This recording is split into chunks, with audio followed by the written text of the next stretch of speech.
So I'm getting closer to having a plan for somebody that's going to make these cables for me, but I have an interesting dilemma. So apparently, which I guess doesn't really matter, but none of these connectors and stuff I've been using are genuine Molex parts. They work just fine. It doesn't necessarily matter. But apparently this split 8-pin connector is not something Molex makes. And the reasoning behind this, as I've said in other videos, is this basically forces you to plug the cable in correctly, because this will not plug into the Tesla, and it does matter to have it plugged in the right way. So I'm not sure what I'm going to do. The person I'm working with said that he can order these off AliExpress, but he thinks it might be pretty expensive. The alternative is, instead of doing a split connector, I get one of these, but it's more of the white connector instead. Focus more on color coding. Sounds like I can get, or they can get, white and green heat shrink that's printable. And he's mentioned maybe putting a flag on this side saying, Tesla card only or whatever. So that might be what I'm looking towards. I'm having some problems with parts suppliers otherwise for the ones that I've been working with personally, so I don't think I'm going to be able to get enough of these. But I don't know. I'm curious to see what other people think, especially if you bought one of these from me and you happen to follow my YouTube channel still.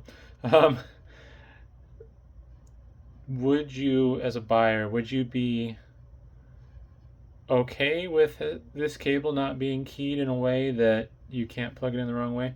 Because there's no way to key the connector. The pinout of the connector itself is going to be the same regardless. So the only way I can key these was the locking tab. But I don't know, I guess, if the color coding's enough or not. Granted, I guess people working with this should be fairly savvy, so maybe I'm just worrying about something that doesn't matter. But I'd be curious to get some thoughts from people, what they think, if they'd be fine with having to identify it visually. Otherwise, I think the goal is probably early April. I will have the official product, 100 of these in stock, ready to go. And then from there, basically the other thing I need to figure out is pricing. So right now I've been selling these for $29.99. I think since I'm going to have them made, I want to see if I can give a little bit more of a discount to my customers. I can't make any promises, but what I'm kicking around for possible new price will be $27.99 instead of $29.99, and then offer a 10% discount if you buy more than one. And one of the ways I think I'm going to be able to make that pricing a little bit more feasible is, right now I'm shipping these in a box just out of paranoia. The crimps I'm doing should be solid, but I don't know, I'm an obsessive paranoia kind of person with stuff like this. Gotta cover all my bases and all my angles.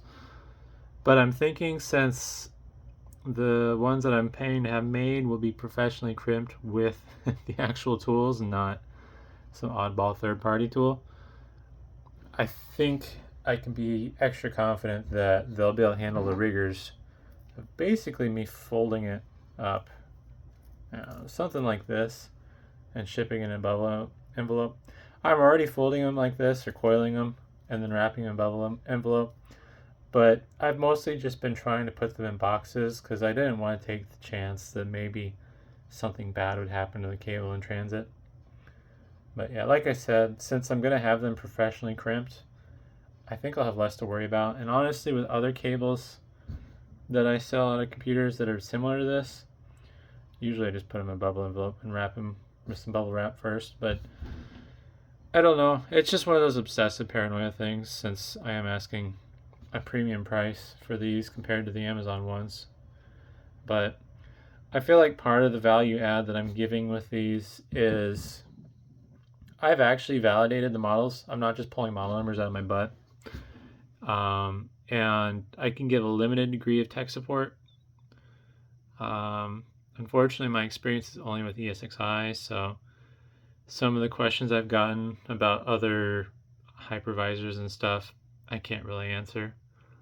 I can give suggestions, and that's really about it. But yeah, I don't know, a bit of a ramble, but I am getting closer to having an official product, basically. And then on top of that, like I said, I'd be curious to see what other people think, if I really need to do this double locking tab, or if I just need to be more trusting, I guess, and hope that people plug it in the correct way. So hopefully that was interesting, and thanks for watching.